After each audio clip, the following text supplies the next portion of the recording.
کچھ لوگ درد دینے کے ماہر ہوتے ہیں اور کچھ لوگ درد سہنے کے، بس ظرف کی بات ہے۔ کچھ لوگوں سے تعلق بڑھا کے ان کی حقیقت کھلنے کے بعد انسان سوچتا ہے فاصلے میں کتنے اچھے تھے، کتنی عزت تھی۔ انسان کو کچھ ایسے اعمال کرنا چاہیے جنہیں کوئی نہ جانتا ہو، جیسے پوشیدہ صدقہ، رات کی نماز، خوف الہی سے گرنے والے آنسو، استغفار، ذکر و اذکار، تسبیح و تحلیل وغیرہ، اس لیے کہ جس طرح پوشیدہ گناہ انسان کے لیے ہلاکت اور تباہی کا سبب ہوتے ہیں، اسی طرح پوشیدہ نیکیاں نجات کا باعث ہوتی ہیں۔ اللہ پاک تمہاری تکلیف سے واقف ہے، وہ کچھ بھی بھولنے والا نہیں ہے، وہ سب سن اور دیکھ رہا ہے۔ اپنے معاملے کو اللہ پاک کے حوالے کر دو، بے شک وہ بہترین صاف کرنے والا ہے۔ برے لوگوں کی برائی کی وجہ سے آپ اپنی اچھی صفات ترک مت کریں۔ صبر اور برداشت سے زندگی کے سفر کو شاندار طریقے سے جاری رکھیں۔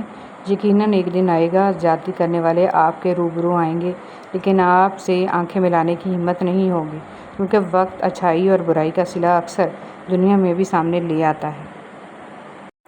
اللہ تک پہنچنے کے بہت سے راستے ہیں، لیکن اللہ کا پسندیدہ ترین راستہ مخلوق سے محبت کرنا ہے۔ حضرت علی رضی اللہ تعالیٰ عنہ نے فرمایا، جب اللہ کسی بندے کے ساتھ بھلائی کا ارادہ کرتا ہے تو اسے کم بولنے، کم کھانے اور کم سونے کی ترغیب دیتا ہے۔ کچھ لوگوں کو ہم عزت دینا چاہتے ہیں، مگر وہ اپنے رویے سے ثابت کر دیتے ہیں کہ انہیں اس کی ضرورت نہیں ہے۔ زندگی میں ایک ایسا وقت بھی آتا ہے جب انسان ہر شے کی حقیقت سے واقف ہو جاتا ہے، تب کچھ لوگ دل میں جگہ بنا لیتے ہیں اور کچھ ہمیشہ کے لیے دل سے اتر جاتے ہیں۔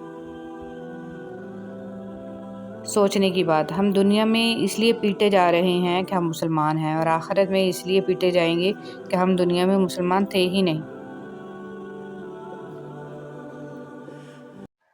یہ جو زندگی ہے ہماری، یہ ہماری نہیں ہے، رب نے امانت دی ہے، اور یہ امانت وہ جب چاہے ہم سے واپس لے لے گا۔ اپنی یہ زندگی اس دنیا کے لیے ضائع نہ کر دینا۔ یہ زندگی جس رب کی ہے، اسی کے لیے لگا دیں، اپنا آپ اسی کو سونپ دیں۔ جب مہلت ختم ہوگی پھر کچھ نہیں کر پائیں گے۔ ایسے زندگی جی کر جائیں، بعد میں پچھتانا نہ پڑے۔ تہجد کی توفیق۔ حضرت حسن بصری رحمۃ اللہ علیہ کے پاس ایک نوجوان آیا، کہنے لگا کہ حضرت دعا کریں کہ تہجد کی توفیق مل جائے۔ فرمانے لگے، اے دوست، تم دن کے اعمال ٹھیک کر لو، رات کے اعمال کی توفیق اللہ تمہیں خود ہی دے دے گا۔ ہمارا جسم دنیا کے کاموں کے لیے راتوں کو کتنی دفعہ جگا ہوگا، ہم ان راتوں کی تعداد بھی نہیں گن سکتے۔ اللہ تعالیٰ ہمیں اپنے لیے راتوں کو جاگنے کی توفیق عطا فرمائے، آمین۔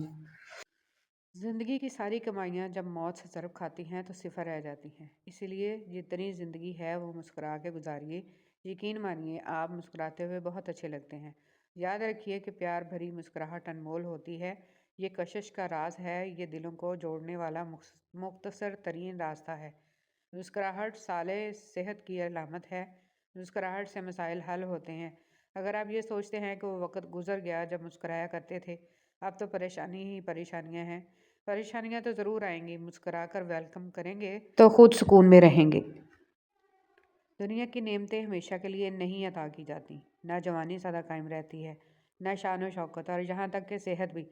لہٰذا کبھی بھی عجز و انکساری کا دامن مت چھوڑیں۔ رب العالمین کو اپنے بندے کی عاجزی، شکر گزاری اور صبر بہت پسند ہے۔ جڑے رہیں اسی ذات کے ساتھ جس نے ہمیں اشرف المخلوقات کا درجہ عطا فرمایا۔ عاجزی اچھی چیز ہے، مگر کبھی کبھی ہماری عاجزی کا غیر ضروری فائدہ اٹھانے لگتے ہیں۔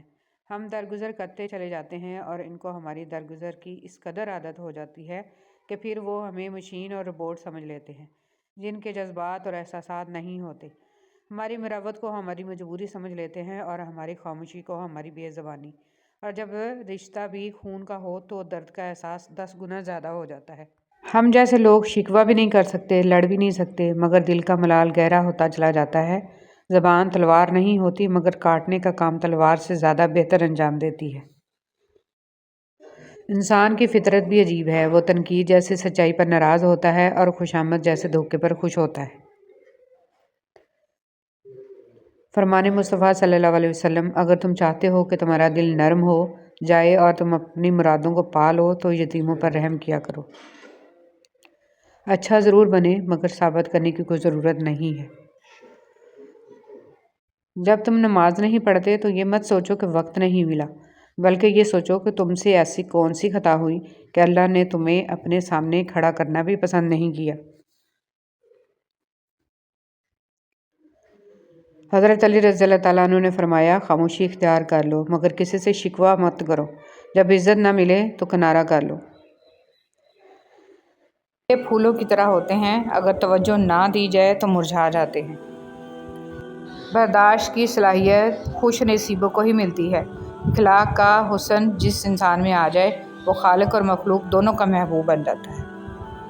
رسول صلی اللہ علیہ وسلم نے ارشاد فرمایا، جب عورت 5 نمازیں پڑھا کرے اور شرمگاہ کی حفاظت کرے، اپنے خاوند کی اطاعت کرے، جنت کے دروازوں میں سے جس میں سے چاہے داخل ہو جائے۔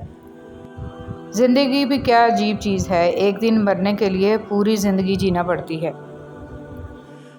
ایسا دروازہ بنے جس سے خیر داخل ہو، اگر ایسا نہیں کر سکتے تو وہ کھڑکی بنے جس سے روشنی گزرے، اگر ایسا بھی نہیں کر سکتے تو ایسی دیوار بنے جو تھکے ہوئوں کو سہارا دے، کیونکہ اللہ کی مخلوق سے محبت ہی اللہ سے محبت ہے۔ برائے مہربانی آج کل کی محبت نہ سمجھ بیٹھیے گا۔ کسی سے بدلہ لینے کا مزہ 2-4 دن رہے گا، لیکن کسی کو معاف کرنے کا مزہ ساری زندگی رہے گا۔ میں کہتی ہوں کہ انسان اتنے گناہ کرے جتنا اس میں سزا سہنے کی ہمت ہو۔ رب کی قسم، رب کی پکڑ بہت سخت ہے، لیکن جو لوگ استغفار کثرت سے پڑھتے رہے، اللہ تعالیٰ ایسے لوگوں پر رحم فرماتا ہے، اور جو لوگ گناہ کر کے اس کا ازالہ کرنے کے لیے بھلائی، خیرات اور صدقات کثرت سے دیں تو رب العالمین کی ذات غفور الرحیم۔ لوگ ہمیشہ اعلیٰ اخلاق کے حامل نہیں ہوتے، لیکن اعلیٰ اخلاق کے لوگ ہمیشہ خوبصورت ہوتے ہیں۔ زندگی میں ہمیشہ وہ لوگ پرسکون رہتے ہیں جو پوری نہ ہونے والی خواہشوں سے زیادہ ان نعمتوں پر شکر کرتے ہیں جو انہیں اللہ تعالیٰ نے عطا کی ہیں۔ دعائیں نصیب سے نہیں بلکہ نصیب دعاؤں سے بدلتا ہے، اور کائنات کے سارے معجزے دعاؤں سے ہی ہوتے ہیں۔ اکثر لوگ یہ پوچھتے ہیں کہ کھانا کھایا ہے، مگر یہ کیوں نہیں پوچھتے کہ نماز پڑھی ہے کیا؟ بہت مضبوط ہوں میں، یہ دنیا جانتی ہے، بہت کمزور ہوں میں، یہ اللہ جانتا ہے۔ نماز میں ناغہ نہیں، حاضری لگتی رہنی چاہیے، محبوب کو پتہ چلے کہ ہاں آیا ہے، چاہے سبق یاد ہے یا نہیں یاد ہے مگر کلاس میں حاضر ہے۔ حالات کی تاریکی سے نہ گھبراؤ، اللہ پر بھروسہ رکھو، اور یاد رکھو سب سے زیادہ بارش تاریک ترین بادلوں سے ہی ہوتی ہے۔